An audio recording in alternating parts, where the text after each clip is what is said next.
சற்று முன்பு கிடைக்கப்பெற்ற ஒரு அதிமுக்கியமான மற்றும் பரபரப்பான தகவல் ஒன்று மக்களே. காணொலியை முழுமைக்கும் பாருங்க. சசிகலா வெளியிட்ட புதிய அறிக்கை அதிமுகவில் பெரும் பரபரப்பு. என்டிஏ கூட்டணியில் சசிகலாவை இணைக்கும் பிஜேபி. இதை பற்றி தான் இந்த காணொலியில் பார்க்க போகிறோம். காணொலிக்குள் போவதற்கு முன்பு இது போல அரசியல் சார்ந்த உண்மை நிலவரங்களை நீங்கள் உடனுக்குடனே தெரிஞ்சுக்கணும்னு நினச்சிங்கன்னா நம்முடைய சேனலை மறக்காமல் சப்ஸ்கிரைப் பண்ணிட்டு பக்கத்தில் இருக்கக்கூடிய பெல் பட்டனை ஆலில் செட் பண்ணி வச்சுக்கோங்க. அப்போ தான் நம்ம போடுற ஒவ்வொரு அப்டேட்ஸும் பார்த்தீங்கன்னா உங்களுக்கு நோட்டிஃபிகேஷனில் வரும். இப்போ வாங்க வீடியோக்குள்ளே போயிடலாம். அதாவது 2026 சட்டமன்ற தேர்தலுக்கான தேதி அறிவிக்கப்பட்டிருக்கிறது. இந்த ஒரு சூழ்நிலை அரசியலில் பல்வேறு மாற்றங்கள் இந்த தடவை பார்த்தீங்கன்னா நடப்பதற்கான வாய்ப்புகள் இருக்குது.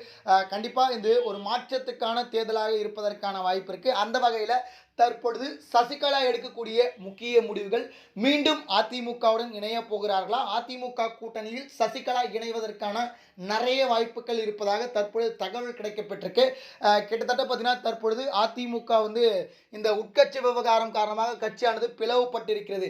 இது அதிமுகவிற்கும் அதிமுக கட்சிக்கும் பார்த்தீங்கன்னா மிகப்பெரிய ஒரு பின்னணிவாக இருந்துட்டு வருது.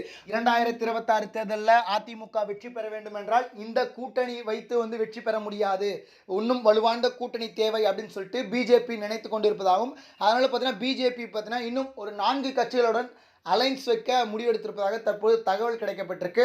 அதில் ஒரு மிகப்பெரிய ஒரு கட்சி தற்பொழுது அரசியல் களத்திற்குள் புதியதாக வந்திருக்கக்கூடிய தாவேக்காவை இந்த கூட்டணியில் அழைப்பதற்கான நிறைய வாய்ப்புகள் இருக்குது. கூட்டணி தொடர்பான பேச்சுவார்த்தையை நடத்திட்டு வருவதாக தற்பொழுது தகவலானது கிடைக்கப்பட்டிருக்கு.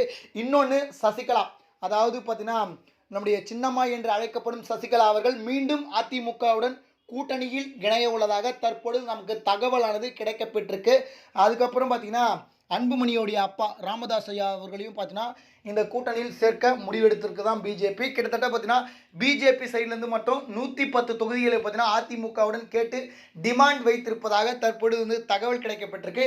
காரணம் ஏன்னா விஜய் தரப்புக்கு கிட்டத்தட்ட பார்த்தீங்கன்னா 80லிருந்து 70 சீட்டுகள் தருவதாக முடிவெடுத்திருக்கிறது. அதுக்கப்புறம் சசிகலா அதோடைய ராமதாஸ் அவர்களுக்கெல்லாம் பார்த்தீங்கன்னா ஒரு 5 சீட்டுகளை கொடுக்கலாம் அப்படின்ற ஒரு முடிவில் பிஜேபி இருக்கிறது தான். அதனால் பார்த்தீங்கன்னா இந்த கூட்டணி அமைந்தால் கண்டிப்பாக பார்த்தீங்கன்னா தமிழகத்தில் ஆட்சி அமைத்து விட முடியும், அப்போ தான் தாமரையை மலர வைக்க முடியும் அப்படின்னு சொல்லிட்டு பிஜேபி ஒரு பக்கம் நினைத்திருப்பதாக தற்போது தகவலானது கிடைக்கப்பட்டிருக்கு.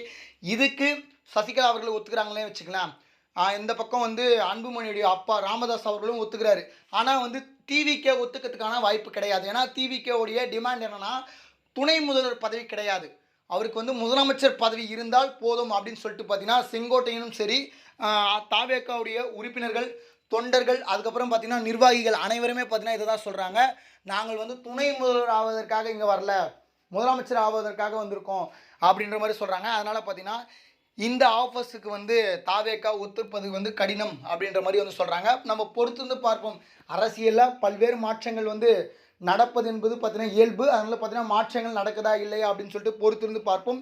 இது போல் சுவாரஸ்யமான அரசியல் உண்மை நிலவரங்களை நீங்கள் உடனுக்குடனே தெரிஞ்சுக்கணும்னு நினச்சிங்கன்னா நம்முடைய சேனலை மறக்காமல் சப்ஸ்கிரைப் பண்ணிட்டு பக்கத்தில் இருக்கக்கூடிய பெல் பட்டனை ஆலில் செட் பண்ணி வச்சுக்கோங்க. நன்றி மக்களே. அடுத்தடுத்த வீடியோவில் சந்திப்போம். நன்றி, வணக்கம்.